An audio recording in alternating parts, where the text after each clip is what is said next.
Welcome to Thasni's kitchen. Hi friends, welcome back again.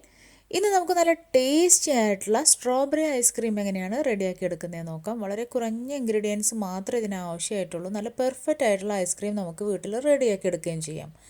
അപ്പോൾ അതിനായിട്ട് ഞാനിവിടെ എടുത്തിട്ടുള്ളത് ഫ്രഷ് സ്ട്രോബെറിയാണ്. അപ്പോൾ സ്ട്രോബെറി നല്ലതായിട്ട് വാഷ് ചെയ്ത് അതിലുള്ള ആ ഒരു വെള്ളത്തിൻ്റെ അംശമൊക്കെ ഒന്ന് കളഞ്ഞ് ഒന്ന് തുടച്ചെടുക്കുക. ഒരു ടിഷ്യൂ പേപ്പർ അല്ലെങ്കിൽ ഒരു ക്ലോത്തൊക്കെ വെച്ചിട്ട് ഒന്ന് തുടച്ചെടുക്കുക. നമുക്കിവിടെ 1/4 കപ്പ് സ്ട്രോബെറിയുടെ പ്യൂരിയാണ് വേണ്ടത്. അപ്പോൾ അതിനനുസരിച്ചാണ് നമ്മൾ സ്ട്രോബെറി എടുക്കേണ്ടത്. ഞാനിപ്പോൾ ഇവിടെ ഏകദേശം ഒരു 6 സ്ട്രോബെറിയാണ് എടുത്തിട്ടുള്ളത്.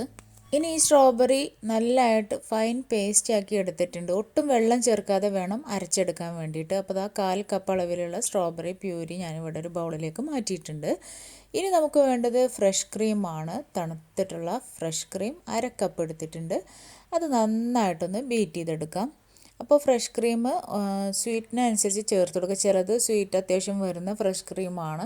അപ്പോൾ അങ്ങനെയില്ല, സ്വീറ്റ് ഇല്ലെന്നുണ്ടെങ്കിൽ നിങ്ങൾ ഒരു 1/4 കപ്പോളം ഷുഗർ അല്ലെങ്കിൽ ഒരു 3 ടേബിൾ സ്പൂണോളം കണ്ടൻസ്ഡ് മിൽക്ക് ചേർത്ത് കൊടുക്കുക. ഞാനിപ്പോൾ ഇവിടെ ഒരു 1/4 കപ്പ് ഷുഗർ ആഡ് ചെയ്തിട്ടുണ്ട് കേട്ടോ. നന്നായിട്ട് സ്റ്റിഫ് പീക്സ് ആക്കി എടുക്കുക. അപ്പോൾ അതാ നല്ലതായിട്ട് ബീറ്റ് ചെയ്തെടുത്തിട്ടുണ്ട്. ഇനി നമ്മൾ മാറ്റി വെച്ചിട്ടുള്ള നമ്മുടെ സ്ട്രോബെറി പ്യൂരി ഇതിലേക്ക് ചേർത്ത് കൊടുക്കുക. എന്നിട്ട് നമുക്ക് ഈ ഒരു സ്പാച്ചിൽ വെച്ചിട്ട് തന്നെ നന്നായിട്ടൊന്ന് മിക്സ് ചെയ്ത് കൊടുക്കാം. ഇനി ഇതിലേക്ക് നമുക്ക് വേണ്ടത് സ്ട്രോബെറിയുടെ എസൻസ് ആണ്.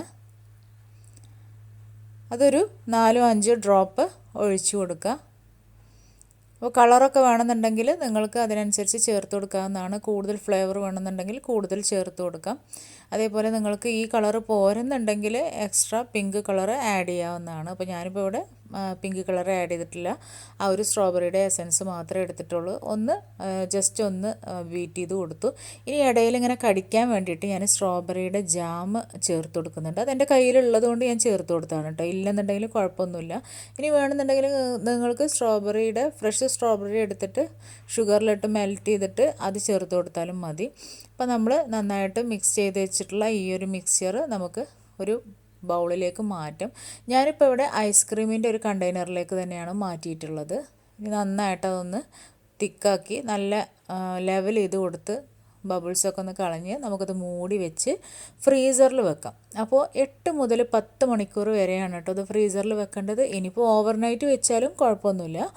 അപ്പോൾ അതങ്ങനെ വെച്ചിട്ട് നമുക്ക് എടുക്കാം.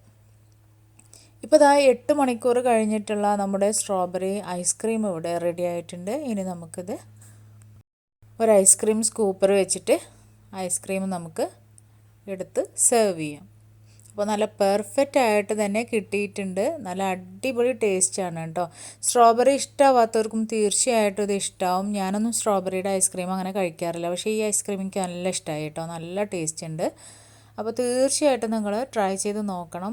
ഇപ്പോൾ ചൂട് കാലാവസ്ഥയൊക്കെ അല്ലേ, മക്കൾക്കൊക്കെ ഒന്ന് ഉണ്ടാക്കി കൊടുക്കണം. വളരെ എളുപ്പത്തിൽ നമുക്ക് തയ്യാറാക്കി എടുക്കാവുന്നതുമാണ്. അപ്പോൾ അതാ നമ്മുടെ ഐസ്ക്രീം ഇവിടെ റെഡി ആയിട്ടുണ്ട്. അപ്പോൾ എല്ലാവരും ഒന്ന് ട്രൈ ചെയ്ത് നോക്കുക, ഫീഡ്ബാക്ക് അറിയിക്കുക. നമ്മൾ മുൻപും ഒരുപാട് ഐസ്ക്രീംസിൻ്റെയൊക്കെ റെസിപ്പി ചെയ്തിട്ടുണ്ട്. മാംഗോ ഐസ്ക്രീം, അതുപോലെ തന്നെ ബ്രെഡ് ഐസ്ക്രീം ഒക്കെ ചെയ്തിട്ടുണ്ട്. അപ്പോൾ അതൊക്കെ കാണാത്തവരുണ്ടെങ്കിൽ കാണാൻ മറക്കരുത്, ട്രൈ ചെയ്ത് നോക്കാൻ മറക്കരുത്. താങ്ക്